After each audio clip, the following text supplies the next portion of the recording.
अस्सलाम वालेकुम नाज़रीन, मेरा नाम अली हैदर है और आपका शुक्रगुजार हूँ कि आपने मेरी ये वीडियो देखने के लिए वक्त निकाला। ये चीज़ जो कि मुझे सबसे ज़्यादा पसंद है वो ये है कि जब दीगर ममालिक इकट्ठे हो जाएं, जब दीगर ममालिक इसराइली जुल्म बर्बरियत के ख़िलाफ़ खड़े हो जाएं, तो ये वो लम्हा होता है जो मेरे लिए सबसे खुशी का लम्हा होता है। नाज़रीन, हुआ ये है कि एक ऐसे मुल्क ने जो कि पूरी दुनिया में सयाहत के लिए मशहूर है, उस मुल्क ने इसराइलियों पर पाबंदी लगा दी है कि इस मुल्क के अंदर इसराइली पासपोर्ट रखने वाला कोई भी शख्स एंटर नहीं हो सकता, दाखिल नहीं हो सकता।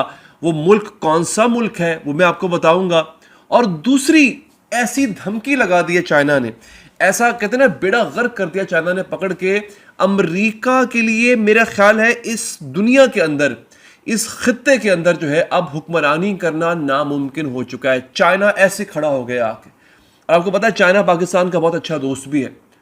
चाइना ने कहा है जनाब कि जो भी हमारे बीच में आया, यानी मेरे और ताइवान के बीच में आया, we will crush them into pieces, उसको हम टुकड़ों में पीस के रख देंगे। ये अल्फाज थे, ये कोई खतीबाना जुमले नहीं है, ये वो जुमले नहीं है कि मैं सिर्फ आपको खुश करने के लिए बता रहा हूं। बाकायदा जो लेफ्टिनेंट जनरल है चाइनीज आर्मी के, उनका ये बयान है।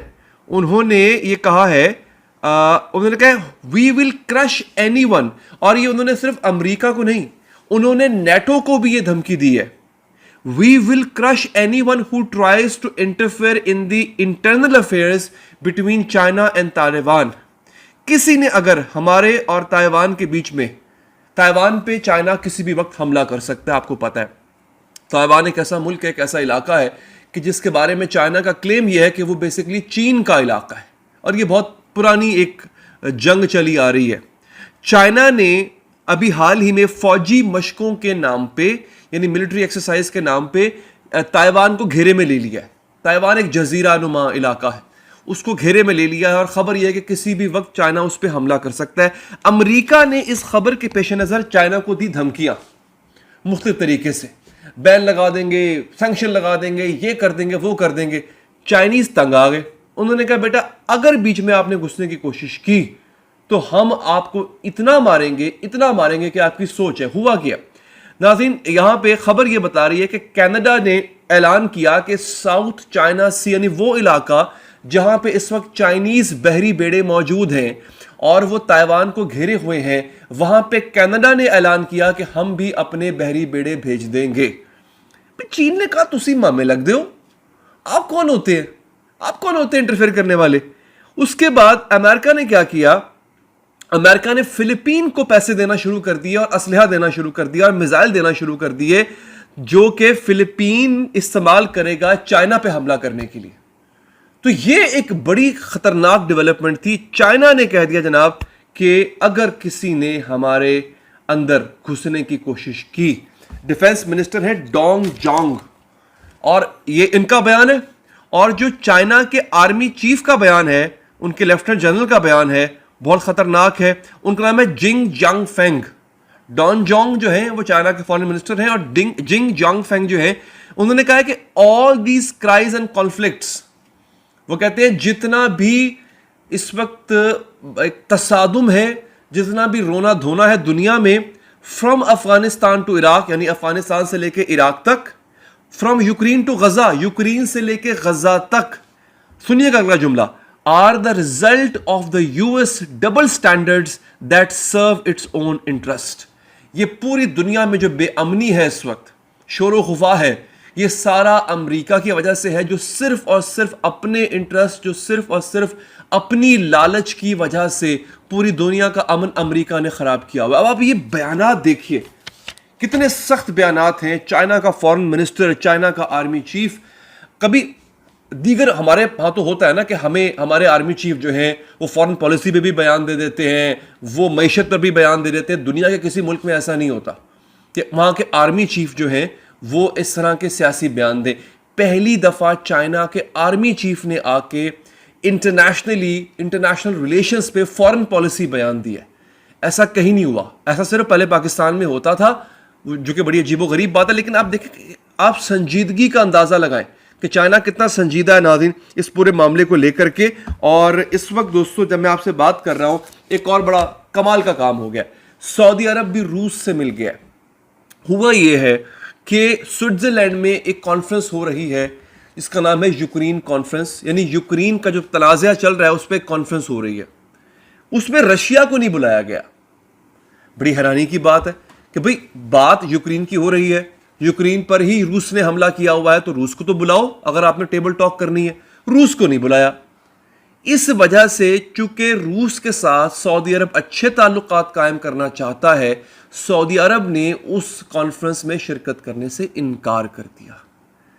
ये एक बहुत बड़ा धचका है अमेरिकन ब्लॉक को, क्योंकि सऊदी अरब अगर मिल जाता अमेरिकन ब्लॉक में और वो यूक्रेन की इस कॉन्फ्रेंस में शिरकत कर लेता तो पूरे का पूरा अरब मिल जाना था अमेरिकन ब्लॉक में। सऊदी अरब का ना जाना इस बात की गमाजी है कि उसने अपने आप को दूर रखा है अमेरिकन ब्लॉक से। अमेरिका तन्हा है। अगर आप इस बात को समझें नाजरीन, तो अमेरिका इस वक्त अकेला है। अमेरिका के पास कोई नहीं है। चाइना उसको धमकी दे चुका है, चाइना की धमकी के आगे अमेरिका कुछ कर नहीं पा रहा। ईरान इसराइल पे हमला कर चुका था, अमेरिका तब भी कुछ नहीं कर पा रहा।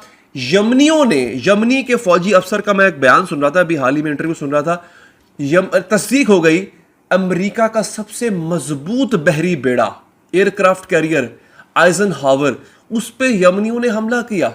ये 2 दिन पहले की खबर है। अब आप और अमेरिका कुछ नहीं कर पाया। अमेरिका को गल्फ अदन जो है, खलीज अदन छोड़ के जाना पड़ा यहां से। तो ये बहुत बड़ी डेवलपमेंट है नाजरीन जो हो गई है। इस वक्त आपका अल्लाह भला करे, पेरिस में एहतजाज चल रहा है, मुसलसल एहतजाज चल रहा है और इस वक्त हजारों नहीं लाखों लोग सड़कों पे निकले हुए। पेरिस की बात कर रहा हूं, किसी मुस्लिम मुल्क की बात नहीं कर रहा नाजरीन। और वहां का जो मैकडॉनल्ड है उस पे फलस्तीनी जो सपोर्टर्स हैं, और ये मुसलमान नहीं है बाय द वे, मैकडॉनल्ड्स पे उन्होंने धावा बोला है और उन्होंने मैकडॉनल्ड्स को उड़ा के रख दिया। मतलब उन्होंने मैकडॉनल्ड्स का जो तिया पांचा था वो कर दिया है। धावा बोल के पूरे का पूरा रेस्टोरेंट उन्होंने उखाड़ के फेंक दिया। इतना गुस्सा है, यानी कि इस बात का इनको भी पता है कि इस तरह की मैकडॉनल्ड्स जैसी जो चीज़ें हैं या जो इस तरह के बड़े बड़े ब्रांड्स हैं वो इजराइलियों को सपोर्ट करते हैं। इजरायली आर्मी को मैकडॉनल्ड्स मुफ्त खाना पहुंचाता है। तो इस तरह की चीज़ों का लेके गमो गुस्सा आवाम में पाया जाता है। पेरिस हो, पूरा यूरोप इस वक्त इस आग में जल रहा है।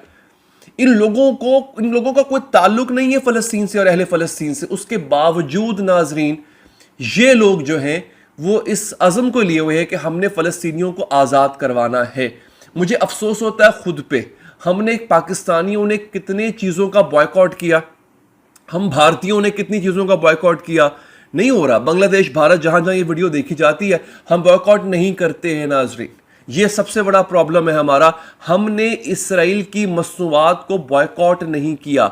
हमने एहतजाज भी उस तरह नहीं किया। आज कराची शहर में एक बहुत बड़ा एहतजाज हुआ, कमाल का एहतजाज हुआ, हजारों लाखों लोग थे उसमें, लेकिन ये एक एहतजाज है। इस तरह के एहतजाज मगरबी ममालिक में रोज होते हैं। भारत में मुसलमानों की तरफ से कोई एहतजाज नहीं हुआ। बांग्लादेश में जो कि प्योरली मुस्लिम मुल्क है वहां पे कोई एहतजाज नहीं हुआ। तो अफसोस मुस्लिम मुल्कों पे है, मगर शाबाश दूंगा मैं यहां पे वेस्टर्न कंट्रीज की आवाम को कि जिन्होंने इतना कमाल का काम कर दिया। इसके साथ साथ नाज़रीन कुछ और भी मेरे पास खबरें हैं, बड़ी खबरें हैं दोस्तों। हिजबुल्लाह की जो जंग है इसराइल के साथ वो अब फेज 2 में दाखिल हो चुकी हुई है। ये जो फेज 2 है ये क्या है, इसके बारे में कहा जा रहा है कि फेज 2 में दाखिल होने का जो एक सिलसिला है उसके बारे में आपको इंशाल्लाह मैं तफसीलात दूंगा। आखिरी खबर आप मुझसे ले लीजिए कि मालदीव्स, एक मुस्लिम कंट्री जिसका मैंने आगाज में जिक्र किया था, उसने पाबंदी लगा दी है कि किसी भी किस्म के इसराइली हमारे यहां नहीं घुस सकते। पूरी दुनिया में अपने जजीरों की वजह से मालदीव जाना जाता है नाजरीन, लेकिन अब कहा गया है कि ऐसा नहीं होगा। इसराइली जो हैं वो सयाहत के लिए यहां पे एंटर नहीं हो सकते हैं नाजरीन, जो कि बहुत बड़ी खबर है, बहुत कमाल की खबर है नाजरीन।